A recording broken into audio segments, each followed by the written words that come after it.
Welcome back to Port Days 2021 virtual edition. I hope everybody really enjoyed the sessions this morning.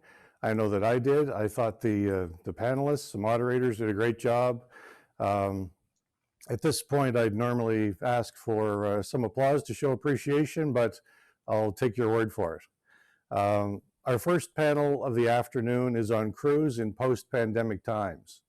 So we've spent a lot of time on very important topics with respect to cargo this morning. So now we're going to switch gears a little bit and we're going to take a look at cruise.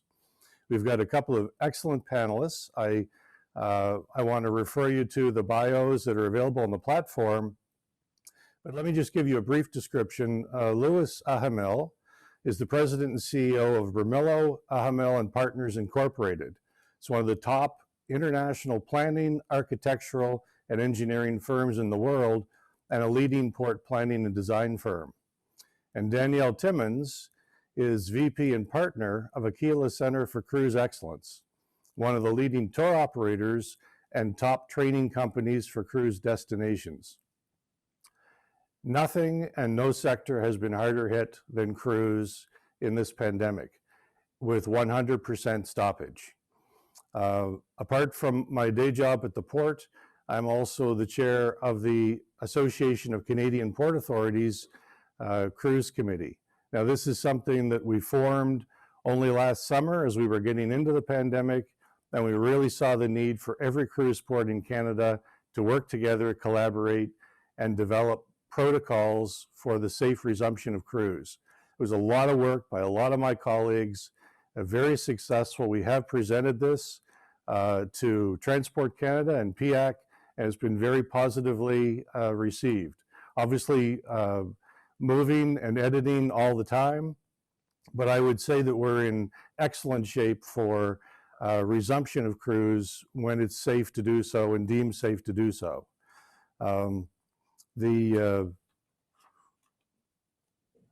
A couple of stats, I guess, that I think are just important kind of leading in, because this is cruise in post-pandemic times. So we're really looking positively towards the future now. There's a lot of activity, there's a lot of things going on. On May 18th, just 3 weeks ago, Canada was 8th in the world for vaccinations at 46%. As of June 6th, we're now in second place with almost 62%, and New Brunswick is actually over 70%. We're getting there, and we will be ready when cruise resumes in Port St. John, and in fact, all of Canada. So I'd like to let you hear from the experts now. I know you're going to find this very interesting and informative. I'm well familiar with the subject matter, and we really do have two experts bringing a couple of excellent perspectives to the panel today. At the end, there will be time for some questions, so please use the platform, the chat, in order to place your questions. So without further ado, I'd like to hand it over to Louis Ajamil. He's going to give us a presentation on all things cruise that's happening in the world and give you an idea where we are on the road to safe resumption. Louis? Well, good morning. Thank you, Andy, and good morning or good afternoon to everyone. It's our pleasure to take you very quickly through this presentation to give you a glimpse of what we think is going to happen from here on out in cruise and what you need to get ready. Could I have the first slide, please? And I'm going to move through them very quickly because Andy has me on a very tight time clock while they're getting the slides together. One of the things that let you know, our company has been doing the vast majority of cruise projects throughout the world and for many of the cruise lines. And that has given us unprecedented access during this whole period of what the thinking is, what activities are going on, and we've been following it very closely. And we've used that along with just common sense to put together this presentation, what we think going forward. So I'm still not seeing the presentation on the screen.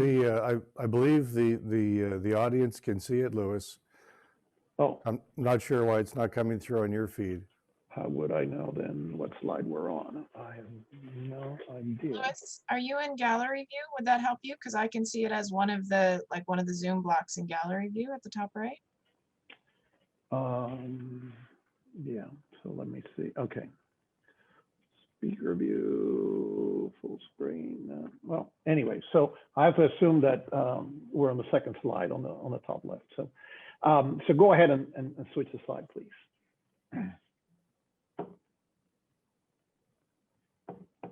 Okay, so this gives you a snapshot of where cruising has started and not started, and just 2 points on this. Obviously, a few months ago, everything was red, everything was stopped. And now you can begin to see that North America, the United States, and practically all of the EU, Australia now is in a green situation, which means they're allowing cruises. If it's in gray, that there's restrictions to cruising. Obviously, Canada and many parts of South America are still red. But the other thing is really important because a lot of the, as Andy said, the cruise industry has been hit dramatically, more than any other industry. No other industry has been shut down, period, during this pandemic. And a lot of people say they follow the science. Well, the science is those numbers right there. That is the number of cases since cruise restarted in June in Europe. There's been 544,000 passengers, 24 cases of COVID, a much, much, much, much lower infection rate than anything else in the world, which could argue the point that you're safer going on a cruise than staying on land. Next slide, please. The cruises are right now, approximately 70 or 80% of the ships are still not in service, but there's 14% of the fleet that is in operation today, and mostly in Europe and Southeast Asia. Next slide. But what is exciting is what's about to happen. Yep, next slide, please. And this shows you the amount of ships on the left and berths on the right that are going in service.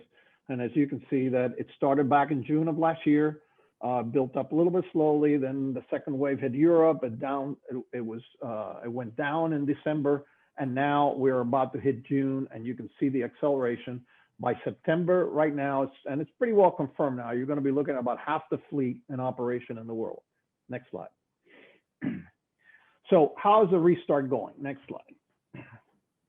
So obviously, Canada, you're in a special situation in that you're right now under a ban that will carry all the way to February of next year.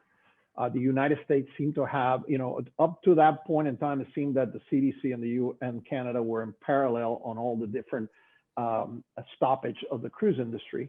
And then the CDC is finally allowing cruises to start, and Canada, obviously, as soon as things move along, we'll do the same. Go ahead, next slide. So this is this tells you the companies that have started, and you can see in 2020, obviously by March, everything was stopped. Then the companies started coming online, mostly in Europe and Asia. And then from January till May, no new entrant because everybody was getting ready for CDC. But look what's happening now. By this month, by June and July, every major company will be in play. Now, not all their ships, one at a time, two or three.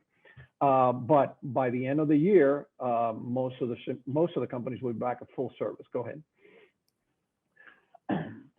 One of the things that CDC requires is that certain ships be at certain status. They call it green status. And all that means is that everybody's been tested and there are no COVID cases for the last so many days on board the ship. Today, as we speak, there are 28 ships that are in that category. So theoretically today, 28 ships could start operating out of the United States once they get the final agreements. Go ahead, next slide. So the CDC laid out a 5-phase plan. Phase 1 was the testing of all of the crew and get the ships ready. Phase 2A, which is the red circle, was the creation of these agreements between ports, health agencies, and cruise lines. That's what everybody has been working on. And all of a sudden, as soon as CDC released, within the last 2 weeks, all of these agreements have now started popping up. Some are being worked, some are being just released right now, and some are in CDC's hand. And as you can see, Miami, Port Everglades, Galveston, all the major US cruise ports now have agreements underway, and all of the Alaskan ports are entering into a single agreement with each cruise line. That would allow them to enter to the simulated voyages, and those are the ones that are underway to be starting at the end of this month, and in July, all of the major brands will have simulated voyages. Now, there's the bypass, the arrow, the vaccination bypass that allows a company that is going to be vaccinated to a certain degree to basically not have simulated voyages. NCL to date, that's what they have proposed, that they want to be 100% vaccinated, and therefore they have asked permission to start sailing. Go ahead, next slide. So the sailing certificate that will be issued, and when you see these agreements, they're not as complicated as people made it to be. It just assigns responsibility of who's going to be doing what, following certain guidelines. They're really, the ones that have been produced are 15, 16 pages with a lot of attachments. And it addresses how a case is going to be handled if it happens and who's responsible. Go ahead, next one. But where that's where it breaks down, because the agreements are line by line, port by port, there's no uniform thinking in this. And in fact, things are changing dramatically from day to day, to the point that Carnival a week ago said they would not be requiring vaccination. Last week, they started saying, we will require vaccination, but their guidelines still are not requiring vaccination. So it is a moving target, but this is a target that everybody's going to have to work through to get to the point that they have the certificate and they'll start sailing. And they'll work this out in the next week or so. Go ahead. Next slide. There's also the requirement for testing. So all of the passengers at some point in time will be tested, whether they come to the terminal pre-tested or they're going to be tested at the terminal, and whether they test with a quick check or secondary check with a more detailed PCR test. So the only argument today now is what percentage of the passengers will go through this, and whether a passenger is vaccinated will bypass the testing requirements. That's the question. So it's not whether all this is going to happen, it's just what percentages are going to be moving. And that's what everybody's getting ready for in these tests. Go ahead. Now, bear in mind that these protocols are going to affect not just embarkation, disembarkation, it affects everything, including ports like St. John, in terms of tours and operations of how you're going to handle the guests once they get there. Go ahead, next slide.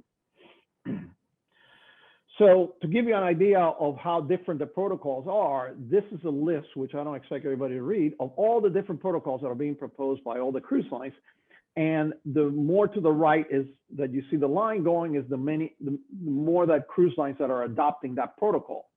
So there are protocols that are being adopted by all the cruise lines, and there are some protocols, including vaccination, which happens to be at the bottom, that is not being adopted by all the cruise lines.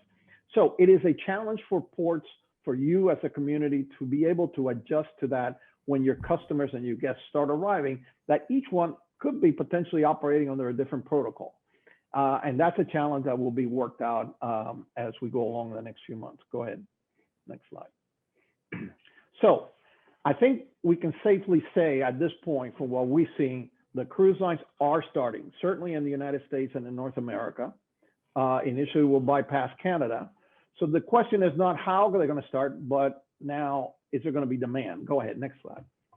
So by all standards, when you separate the cruises into three categories, people that take cruise all the time and are repeat customers, from day one, this group is saying they're comfortable. Get us on board the ship. We're willing to sail. We understand the product. We know it's safe. Then you got the non-cruisers, people that will not take a cruise, and it wouldn't matter if there was pandemic or not. So the group that now we're all trying to figure out is the potential cruisers and you. But in the cruise business, that's such a small percentage of the whole traffic that right now a successful restart can occur just with a repeat customer. Go ahead, next one.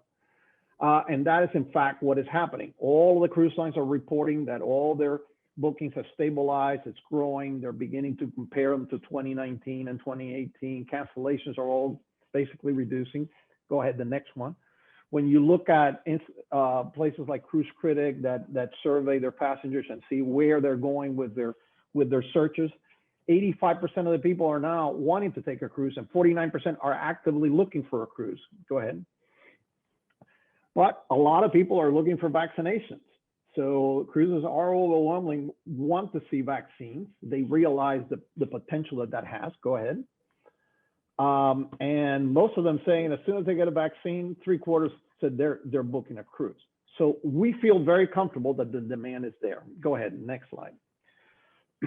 So will the industry continue to grow? Go ahead, next slide. the answer is yes, the consumer will be there. So then we go back to what is the capacity of the industry. So for years, cruise industry just fills every bed that they have. So tracking that is very important. Well, what happened? You probably read a lot about ships that have been decommissioned or scrapped. And what these blue lines say, the number of berths that are scrapped every year. And every year, cruise ships are scrapped because they reach their mature age. Well, what happened with the pandemic, a bunch of ships got scrapped in 2020 and this year. Next slide. But that is not a trend that affects the long-term impact. These are ships that already had reached their maturity in terms of financial performance, in terms of customer satisfaction. These are ships that didn't have balconies that date back to the 70s and 80s. And all it did was just accelerate it. Next slide. So the question is, what is that shipbuilding capacity that's replacing it and is going to grow the industry? Go ahead, the next slide. So this next slide shows that is the order book, number of ships that were being delivered pre-pandemic, and now the orange line is the post-pandemic. So you can see it hasn't changed much. If anything, what it did is shifted some of the capacity from 2021, 22 a little bit further out, but the actual number is still there and probably a much more sound growth pattern. Go ahead, next slide. So our growth projections basically said that we are going to have about 3 to 4 years of recovery. And then by 2030, we'd be probably hitting the same strides that we were prior to pandemic. So we think on the long term, we will be back to the growth and the volumes that existed. Now there's going to be shifts, but there's going to, the total worldwide capacity and usage will be there. Go ahead, next slide. So how is it going to differ? Go ahead, next slide. So obviously we need to treat the pandemic as not a one-time event where people just will forget about it. Go ahead, the next slide. From operational point of view, we think that as the disease matures and goes away and the vaccinations take effect, things are going to shift. But it's not like tomorrow you throw a switch and it's gone. I think that is a huge mistake. So we see scalability across the board, both in tours and how you receive your customers. It's not that they're going to arrive next year and all of a sudden COVID never existed. There are going to be remnants. Go ahead, next slide. Protocol operational models will have to be adjusted. How do you protect the customer? Particularly now, the ones that are starting now. Do you create a bubble around them if they're vaccinated, they're not vaccinated? So there are many different options that each community in St. John's will have to wrestle with to come back with what is the best for you. Having such a highly vaccinated population is critical in terms of your ability to receive these passengers and achieve the same level of the bubble that cruise lines are maintaining on board the ship. Go ahead, next slide. So what are the long-term implications then? Go ahead, next slide. The long-term, a lot of it has to do with financials. The cruise industry was an industry that when it tried to raise capital, it never had any issues. And this is basically the growth of the cruise industry for the last 25 years. And it didn't matter whether it was diseases, a ship was sunk, there was economic crisis, there were wars, there were hijackings. It didn't matter. The industry kept growing. And we've gone from the most resilient industry in the world that outperformed anybody to the one that least performs in the industry. Go ahead, next number. So for not only the cruise industry, but for all of you that depend on your businesses, depend on bringing cruises, you've gone through this dramatic issue here. And the question has to be, what happens if this occurs again? And that is the question. We've been to Wall Street. That is the question we're being asked again. And the answer is, we better learn from this and make sure that if it does happen, which it most likely may happen, that the solution is different than today. And I'm not sure we're there yet. Go ahead, the next slide. Cruise lines have taken huge amounts of debt, and that is a credit to their financial viability. As you can see here, the 3 major cruise lines have increased their debt by $32 billion over the past 5 quarters. So they've kept like 20 billion of that in reserves, which is what they're using to pay down all their operations because they have no income. But there's very few companies that can do that. But that means they're going to be in a different mode of investment and in terms of supporting the growth of the industry. Go ahead. And the same thing is for every business that is that is in this industry. So what we've learned is that when we started this, no one was prepared. Not even in the closed category. No one was prepared. The initial solutions was shut down the industry. That is the only model that was available. We can't afford to do that again. So right now, unfortunately, a lot of the solutions are focused on this initial fix to get started and get people sailing. And a lot of the solutions are being developed independently, as I told you, between the cruise lines and communities. So if this happens again, will the industry shut down? It can't. Go ahead, next slide. So the ability of all of you as a community to come together and think this through and provide a solution that says, even if we have pandemic, this industry can continue to operate for our sake, for the sake of the customer, for the sake of our businesses, for the sake of our community, is critical. And just like we did with security and many things, the world didn't come to a stop. Go ahead. So our conclusion is that the growth will be there. There's going to be changes in certain markets, itineraries, the health protocol. But the most important takeaway is don't think that that this industry will look the same when it restarts in St. John and the rest of Canada. It won't. And the ability to have plans that now extend well into the future and that allows you to take this hit again if it were to happen is really critical, important for everybody and their own businesses. Next number. I think that's with that. I think that was it. Next slide. Okay. All right. Thank you very much. Thank you very much, Louis. Always, I know you had a lot of information to cover, and I think you did a great job in doing that in a brief period of time, and always insightful and always very realistic, and that's what we need to be. So we're going to move very quickly over to Danielle Timmons, and for Danielle to bring it ashore and a little bit closer to home as well. So Danielle, please. Thanks, Andy, and thanks, Louis. Lots of really great information and data there.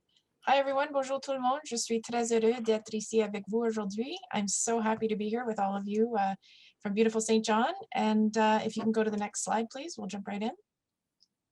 So a quick introduction about Aquila. We were founded in 1982, so we've been around doing tours of our beautiful area for almost 40 years.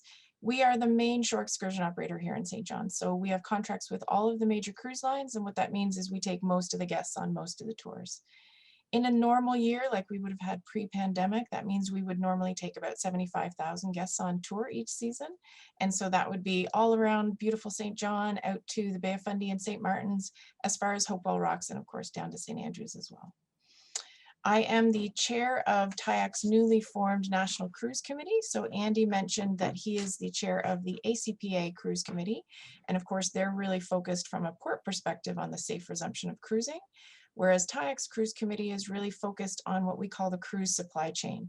So that's the tour operators, the bus companies, the attractions, the experience providers, all of those businesses who are really tied in and support the cruise line business model for why they visit our ports.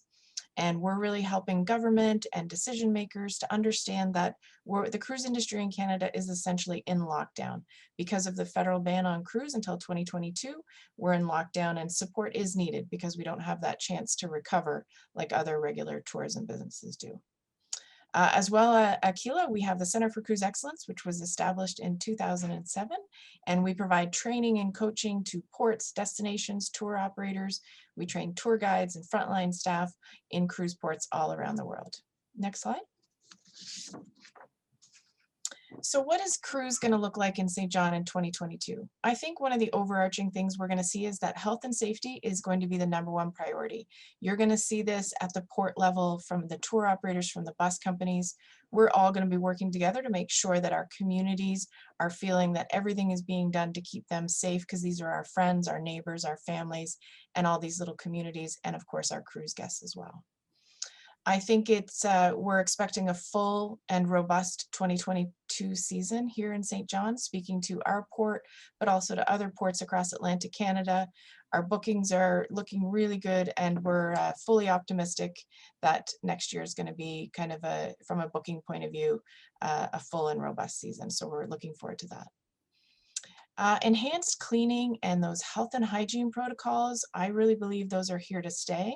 For any of you who might have cruised, you already know that they've always had a ton of cleaning protocols and health and hygiene protocols.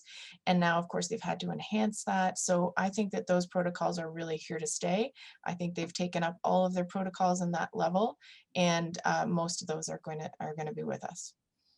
And ships may have reduced capacities on board. So as we've seen, as Lewis said, we've been sailing with over 500,000 guests all around the world for the last year. And a lot of those ships were sailing without their kind of full capacities. So it's hard to say how that's going to look by the time 2022 ships return to St. John, but it is something that is definitely a possibility that they may not come in full at that time. It's a little too early for us to know yet. Next slide. So before we talk about some of these specifics about what shore excursions are going to look like for us here in St. John in 2022, let's remember that because cruises have been sailing successfully in other parts of the world for over a year and have had, as Lewis said in his slides, very, very few cases of COVID, and most of that was done before mass vaccinations were in place. A lot of that was done before any of us had our vaccines. And cruise is still almost a year away for us here in St. John. So it's too early to know exactly how things are going to look. And so all we can do is kind of look at what other places are doing and what we're seeing in other parts of the world where cruising has resumed. And unfortunately, as Lewis also mentioned, there is not one set of protocols. So different destinations and different cruise lines are all having kind of their own protocols. So we're seeing a lot of inconsistency there. Exactly, like if you watch what's happening in Alaska, and each of the cruise lines are handling that a little bit differently. And here in Canada, of course, we're going to have to follow what Transport Canada says, and PHAC, and of course our own provincial governments, who all are watching what the CDC is doing.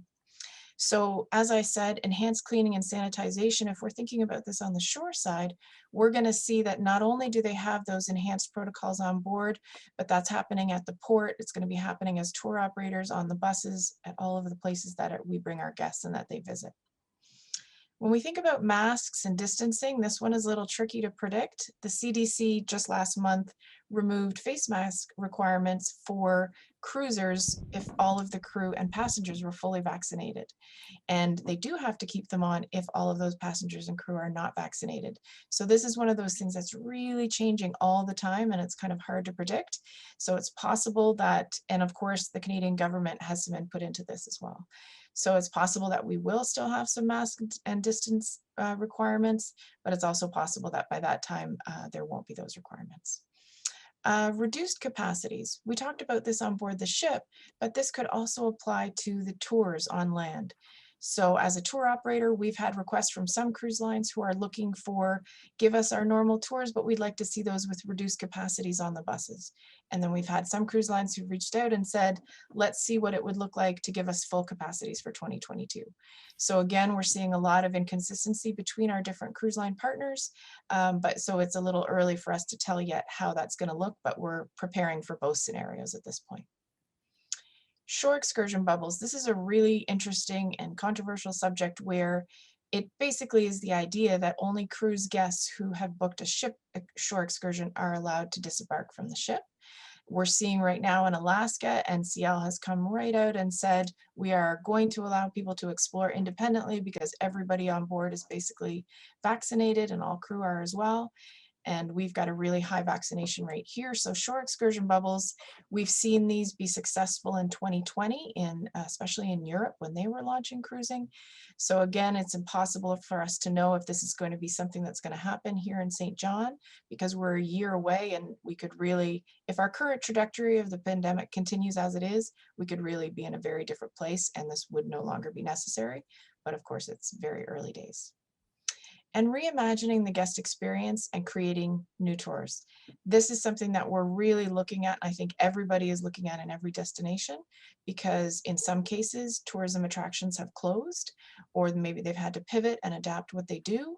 And also there's more of a push for more of those outdoor experiences, maybe smaller crowds, smaller groups, extended families traveling together in their bubbles. So this is something that I think every destination and every operator really needs to be focused on to make sure that they're meeting the needs of passengers as they return to cruising.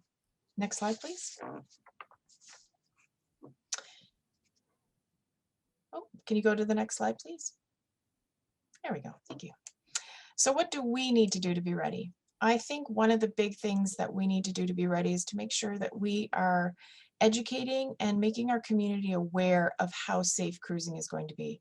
We really need to engage our community and hear their concerns and let them know all of the protocols that the cruise lines are going to be following, that we tour operators are going to be following, the bus companies, absolutely everything that we're doing to make sure that we're keeping our communities safe. I also think that cruise stakeholders really, really need to be working together to collaborate on this. So we're very fortunate in St. John. We have a very active, very engaged collaborative group of stakeholders. And so it's really going to be important that everybody's kind of one team working together towards a common goal in order to have that successful resumption of cruise in St. John. Recruitment is a big issue. We're going to have 30 months between our last cruise ship and our next cruise ship. That's a very long time.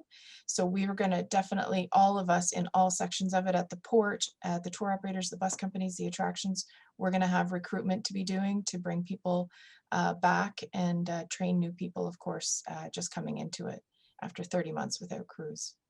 And the first part of the training is going to be on new protocols and requirements. So to make sure that everybody understands what the cruise lines expect, what the tour operators expect, so that everybody is kind of up to speed and up to date on those protocols. And then creating new guest experiences, as I mentioned. So really working together to make sure we're having those amazing guest experiences, because that's one of the things we're hearing from our cruise line partners. Yes, we have to follow all of the protocols. Safety is the #1 concern, but we have to be delivering those amazing guest experiences that we're known for. And then service excellence training for COVID protocols. So not only do we need to train all of our teams on all of the protocols to make sure they're delivering that safe experience, but we have to train them on how to deliver great service through all those protocols. So making sure that even if they're wearing a mask and distancing and sanitizing, that they're still delivering that amazing service that we're so known for here in St. John. Next slide, please. Individually, we are one drop, but together we definitely are an ocean. Working together, as I've said, is absolutely critical for the successful resumption of cruise, because together we are stronger. And whether that's developing safe protocols, whether it's messaging and engagement with our community, with our port, advocating for support, education and awareness about all of the issues that are going to impact our Canadian cruise industry, together we can ensure that we can have a safe and successful resumption of cruising for St. John in 2022 and get right back on that growth trajectory that we were on before COVID. Next slide. And that's it. Thank you so much. And please don't hesitate to get in touch with me. Thank you, Danielle. Really appreciate your insights as well. We're close to our mark as far as time. I'm going to pose a very quick question, slightly different. I'll ask you to be brief in your answer, but Louis, for you, what's your greatest concern as we prepare for the safe resumption of cruise?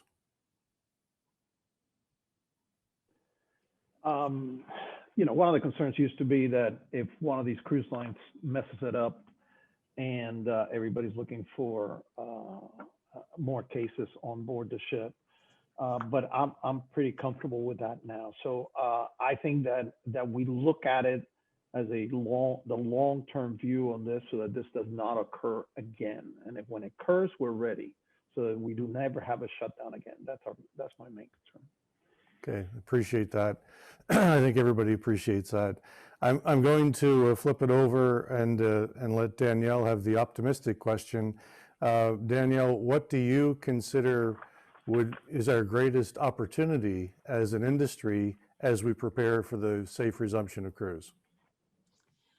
I think our greatest opportunity is, because of this challenge, we have had to form new committees, new relationships, new partnerships, new product development. So we've really had to reinvent everything about ourselves locally, regionally, and nationally. And I think that's our biggest opportunity, because I think it's helped us to take some giant steps forward in terms of a cohesive voice that we frankly didn't probably need before. We need now, and I think that's really going to bring us a lot farther than we were before the pandemic. Okay, well, look, thank you both for your time, your excellent presentations.